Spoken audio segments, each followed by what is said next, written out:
Oh, hey, hi, hello, and welcome to episode 2 of a little podcast with Sage Harrington, yours truly. I'm still working out the title for this little podcast, and I believe that I have settled upon something in the realm of Sage's Antique Swing Ukulele Radio Hour show. It rolls right off the tongue, doesn't it? So I'll keep testing out the names. Let me know in the comments what you think. And that brings us to our first segment, which is the rehearsal segment, which is the segment where I like to share with you something that I've been working on lately. So for the first song, what I would like to do is play for you a tune called After You've Gone. And the nice thing about this tune is that you can play it along with me. Or, after you're done listening to this podcast episode, you can head over to ukuleleswingschool.com and click the green button in the top right-hand corner of the page that says Sign Up. And there you can sign up for the email list. Now, when you sign up for the email list within the next week and a half or so, you will get a URL in your email inbox that contains a link to a workshop replay. The workshop replay is about an hour of my ukulele teaching for this song that I'm about to play, After You've Gone. I teach as many strumming techniques in this workshop as I possibly could, and I wanted to give you as many tricks as possible to add to your strumming routine so that you can get yourself out of a strumming rut and you can have even more fun playing your ukulele. And hopefully, if this song is not a part of your repertoire already, I hope that it can expand your repertoire to include even more songs from the Great American Songbook and from the early jazz times. This song in particular is from the year 1918 and has became since then a jazz standard, or among the jazz standards. And it's really fun. I also wanted to add that along with the workshop recording, when you sign up at ukuleleswingschool.com, you'll also get 3 PDFs, which will help you learn the song as well. I have 1 PDF of the chord diagrams, my preferred chord inversions that you can use in the song. I have another PDF of the chord chart itself that shows the chord progression and exactly how long to remain on each chord.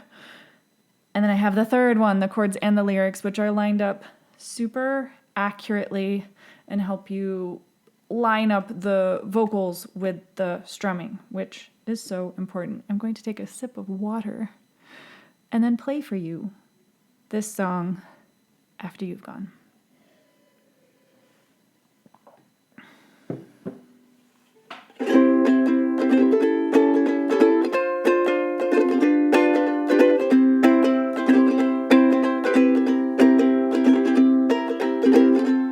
After you've gone and left me crying, after you've gone, there's no denying. You'll feel blue, you'll feel sad, you'll miss the dearest pal you've ever had. There'll come a time, now don't forget it, there'll come a time when you'll regret it. Someday when you grow lonely, your heart will break like mine and you'll want me only. After you've gone away.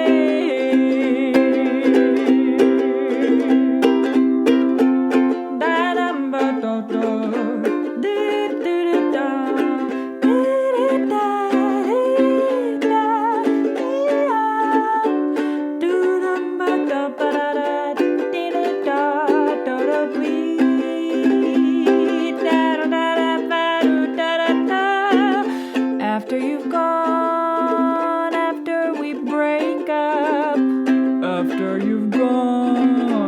are gonna wake up, you will find you were blind to let somebody come and change your mind. Through all the years we've been together, through joy and tears, all kinds of weather. Someday, blue and downhearted, you'll long to be with me right back where you started. After you've gone away.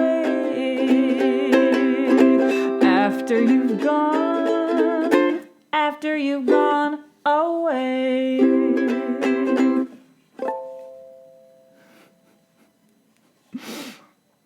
There you have it. That's one way that you could play after you've gone. So I hope that when you go to ukuleleswingschool.com and grab that workshop replay, that you pull as many of those techniques from the workshop as possible and then fold it into your own playing. I really hope you enjoy it. I'll take another little sip of water here. So the reason that I am offering this taster workshop replay is that I am about to start another round of a course that I first taught last fall, which is called Swing Strumming the Essential Ukulele Skills. I really love this course so much. It's a 3-month, 12-week course that I put together in an attempt to basically show everything, teach everything that I do on the ukulele. So I'll invite you to check out the workshop replay, which is a nice little taster of what is to come in Swing Strumming the Essential Ukulele Skills. And feel free to email me at sage@ukuleleswingschool.com. And I'll talk a little bit more about the workshop or the course, the 3-month course itself, at the end of this podcast. So stick around for that. For now, I wanted to talk a little bit about the music that I listened to and loved so deeply. Wait. Rehearsal isn't over yet. There's one more song that I wanted to share with you because I've had such a crush on it. I actually played it last week. I played it last week on the soprano ukulele. Today I would like to play it on the baritone ukulele. Okay, here we go. Sweet Lorraine.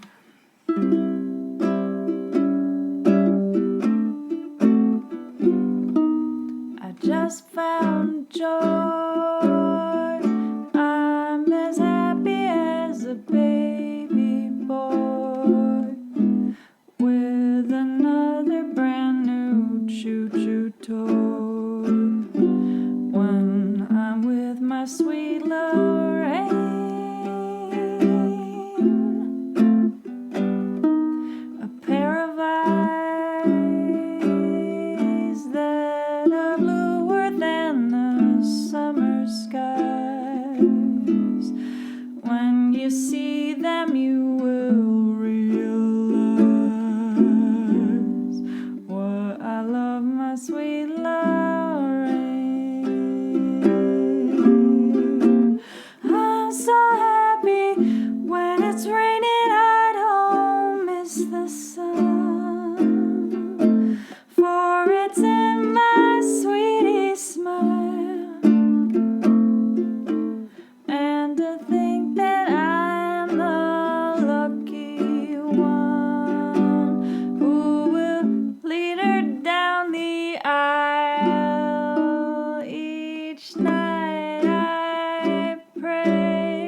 I'm in love with a song. And it's that song, and I will keep playing it. So tune in next week, and I will likely play it for you again then. Okay, and now for a look back. This is the segment where I like to take a look back. And this week, I want to tell you about a few of the albums, a few of the artists that I really connect with my childhood and who I really feel a lot of warmth in my heart, and I feel very gooey around. Number one is Ella Fitzgerald. I love Ella Fitzgerald so much. There were a couple compilation discs, compact discs, CDs, that we had in my childhood home. I could have looked this up earlier, but I didn't, which ones they were precisely. I think it was the Verve songbook or something like that, or like the Verve, when she was recording with Verve. It was like a little illustration of her and a yellow background. If you know the one I mean, you know what I mean. So there's this maybe 30, maybe 60, depending on how many tracks there were and how many CDs it was that we actually had. So a few dozen songs that I don't know how many times I've listened to them over the course of my childhood, over the course of my life. They are a part of me. I love them. I love them. I love her voice. I love those arrangements. I have no notes. They're a part of me. Another artist I wanted to mention is Alison Krauss. I love Alison Krauss so much. It's just like these songs, these albums, they're just like comfort food to me. Alison Krauss, Baby Now That I Found You, a collection, which is a greatest hits record. I could sing you every note off of that record right now. Her voice, I don't think that this is a controversial statement, extremely soothing. Alison Krauss, wow. These are just like the highest possible echelons of comfort and joy, in my opinion. Another album that I wanted to mention, another artist, and this one is like makes me think of like occasionally we would grill out and invite people over, and my parents would put something on the stereo in the house, but none of us would be hanging out in the house, and they'd turn it up real loud. We lived in the country, so it was fine. The neighbors were not complaining because they had no idea. So basically, like, the stereo would be on in the house super loud so that we all grilling outside yards and yards and yards away could hear and could be jamming out. And so the album that I think of when I think of these times, the summer party times, is Paul Simon's Graceland. So good. So good. I have, excuse me, more water. I have,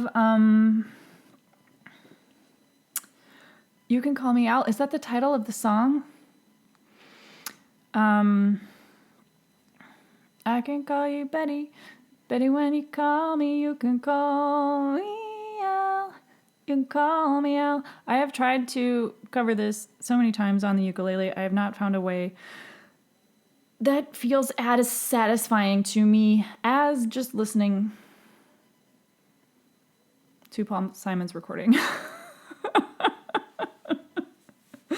So those were just a few of the artists and a few of the specific records that I wanted to mention as being like feeling really tender and really formative in my experience as a musician and as a tiny human growing up in the world and becoming an older human day by day. And then, okay, let's say more about Ella Fitzgerald because I adore her. I have loved, as a millennial, continuing to encounter the internet and encountering the internet as it exists today, which is, of course, a wealth of so much information and so many resources that you can access now that they weren't there before. Some of the things that are there now that were not available before are videos, recordings of Ella Fitzgerald's performances. It's amazing to see her performing live. When I was maybe 16, 17, I bought a DVD of her 1977 appearance at the Montreux Jazz Festival. And it's amazing today to be able to find clips of her here and there on various TV shows like The Ed Sullivan Show or live concert appearances, this or that. And to be able to experience her performances in that way, it's an absolute joy. I've been watching a couple of them in particular, and I'll share them in the episode notes below in the YouTube video description. Okay, more water. Today is a water-heavy day, folks.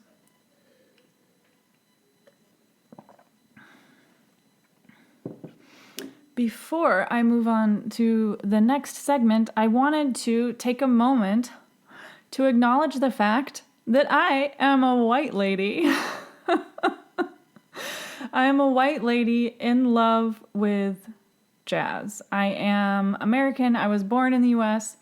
I currently live in Europe, but that is neither here nor there. I just basically wanted to name the fact that I love Black music, and I love Black music that was, formed in 100 years ago in the country that I'm from, the US. And I just love this music so much. That's what I wanted to say. Next, we have a segment called Radio Shellac.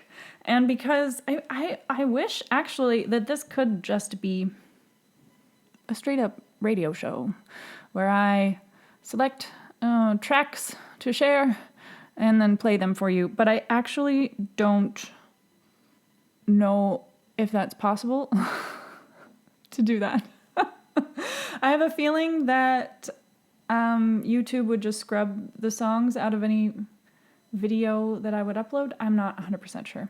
At any rate, what I'll do is I'll give you a recommendation now of something that I'll say, you should listen to this. And then you can type it into your search bar and listen to it. And I'll also just include the link in the show notes as well. So I wanted to... Here's the thing.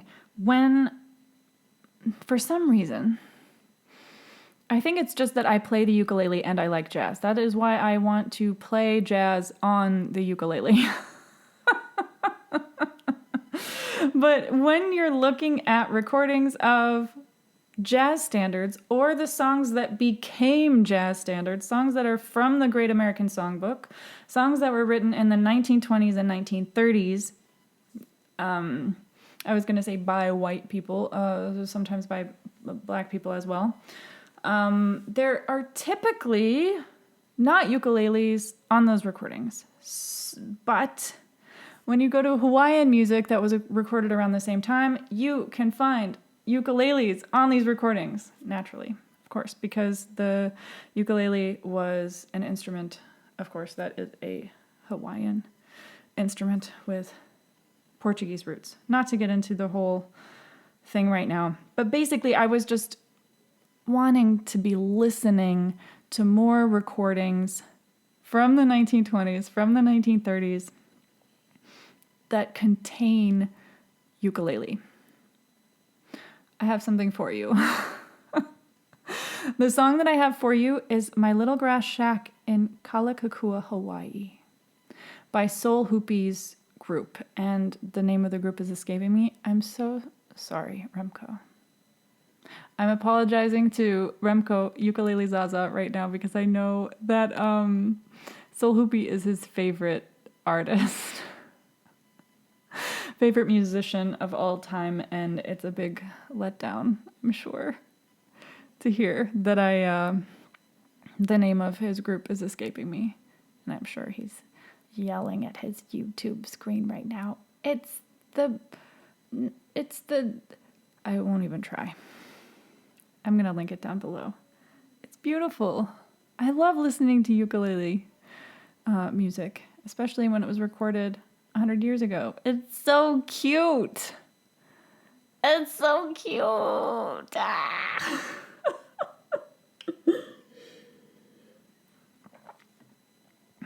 We have come to that portion of the program called An Immigrant's Tale, where I share little tidbits from my life here, living in Europe, as an immigrant from the United States of America.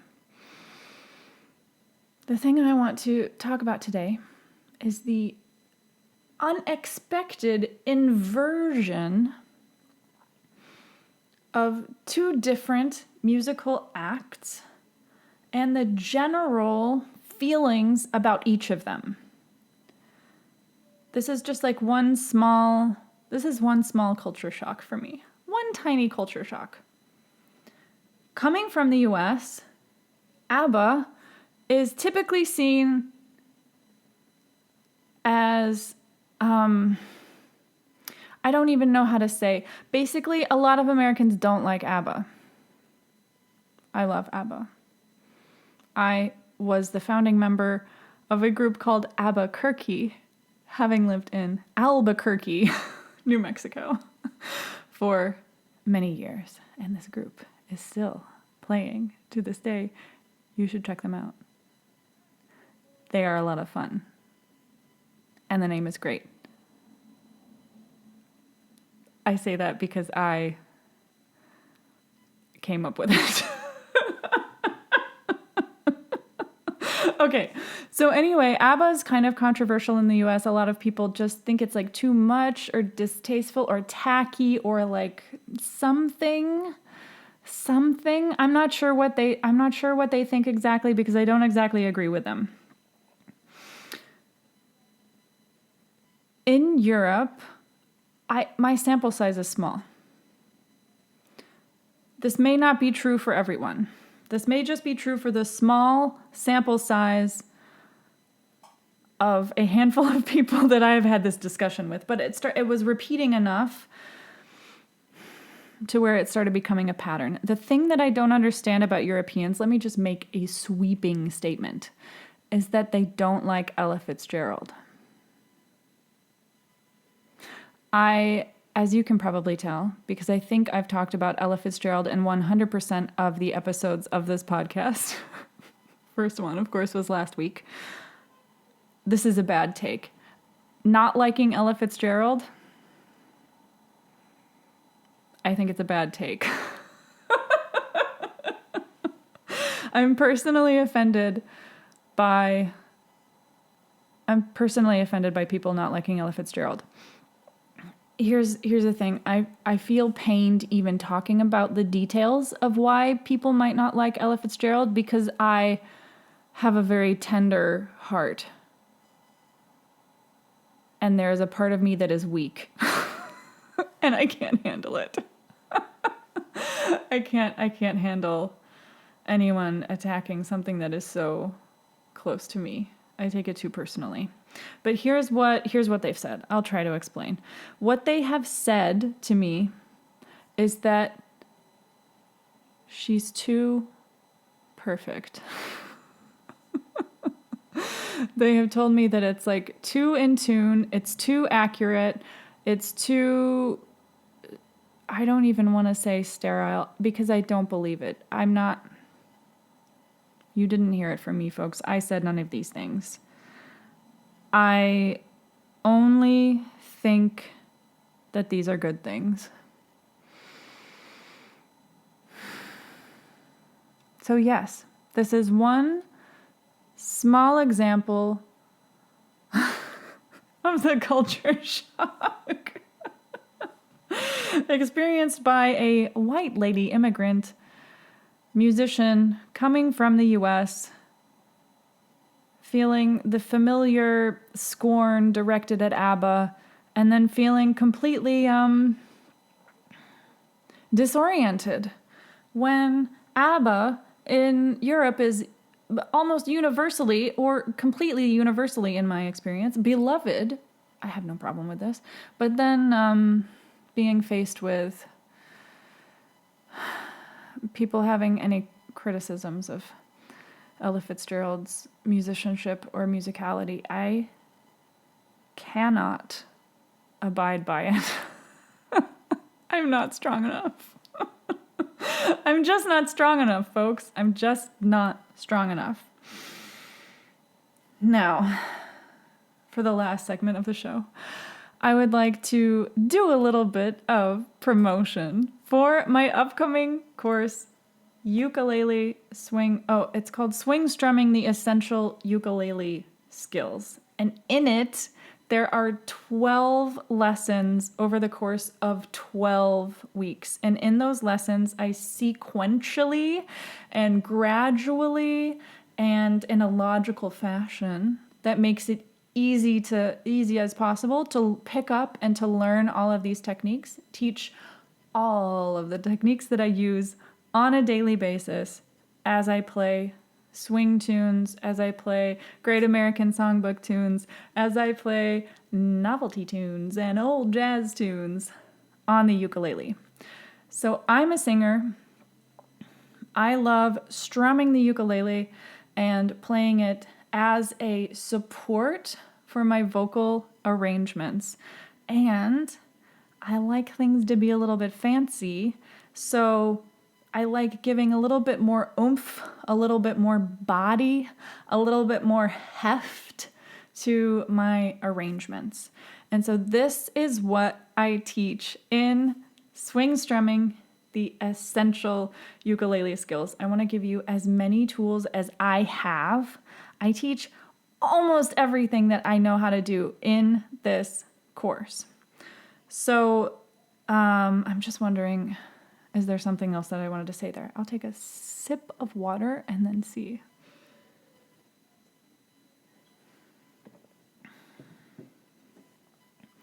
So I teach basically everything that I know how to do in this course, and I try to teach it in a way where you can weave all of the pieces together and create your own beautiful strumming arrangements to back up your singing.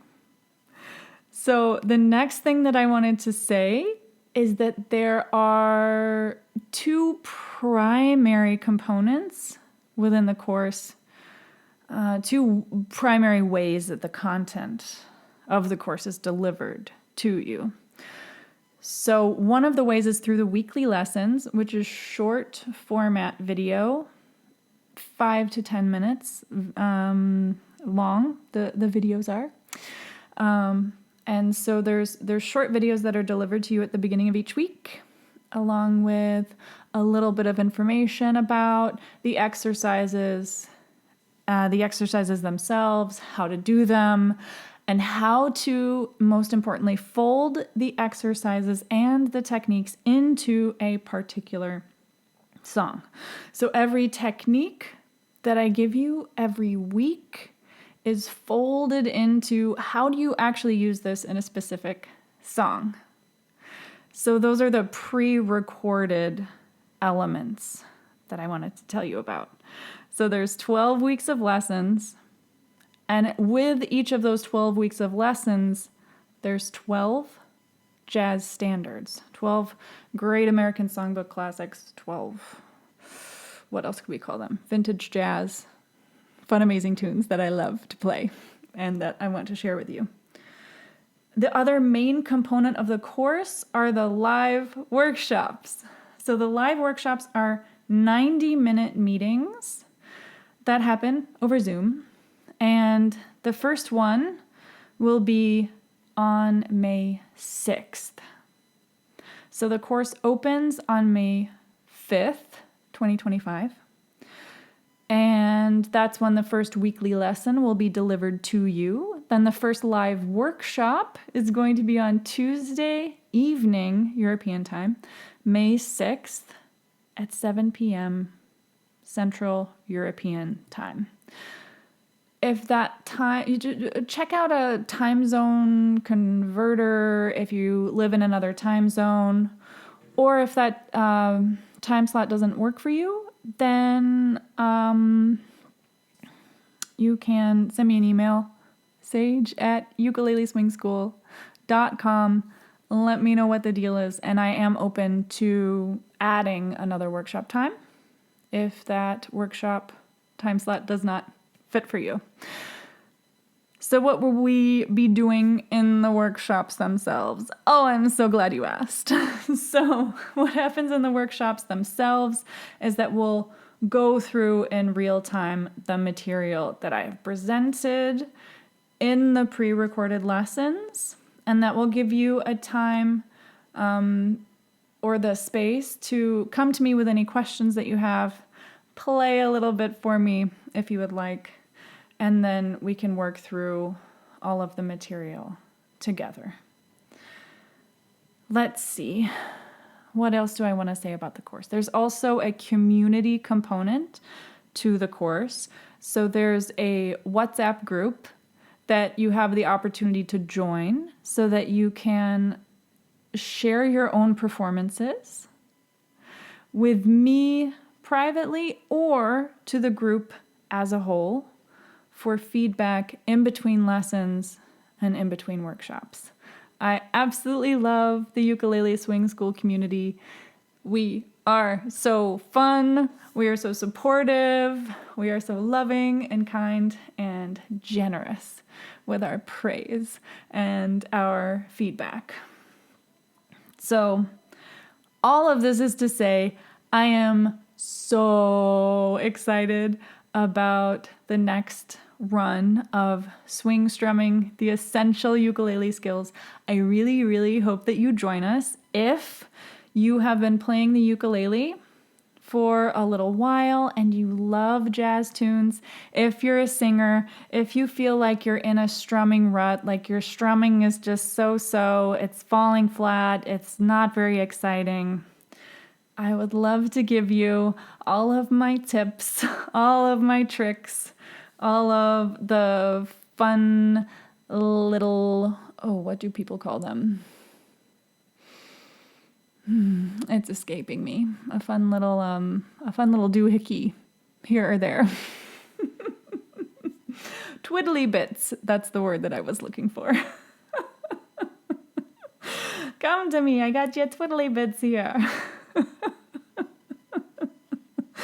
sage@ukuleleswingschool.com. Send me an email if you already know that you want in to this 3-month swing strumming extravaganza expedition. And I'm so excited to see you next week for the next episode of Sage's Vintage Radio Ukulele Swing Hour. Thanks so much, and we'll see you next time. Bye.